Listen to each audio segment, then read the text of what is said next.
Diplomatie. Vous connaissez, je suppose, l'histoire qu'on raconte entre la femme du monde et le diplomate. On dit quand une femme du monde dit non, ça veut dire peut-être. Quand elle dit peut-être, ça veut dire oui. Et quand elle dit oui, ce n'est pas une femme du monde. Eh bien, le diplomate, c'est l'inverse. Lorsqu'il dit oui, ça veut dire peut-être. Lorsqu'il dit peut-être, ça veut dire non. Et quand il dit non, c'est pas un diplomate.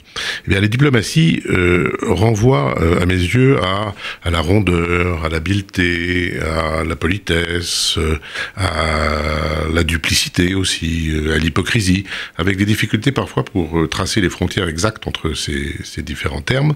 Et elle combine aussi, la diplomatie, l'art des sous-entendus, des arrière-pensées, des silences, des faux-semblants, des vérités aussi, bien entendu.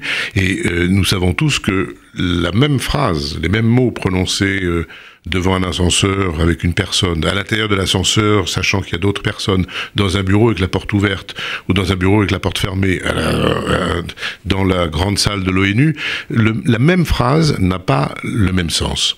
Et la définition de la diplomatie que je voudrais donner, elle ne m'est pas propre, c'est un diplomate, décédé aujourd'hui, et qui était ambassadeur de France aux États-Unis, qui me l'a donné.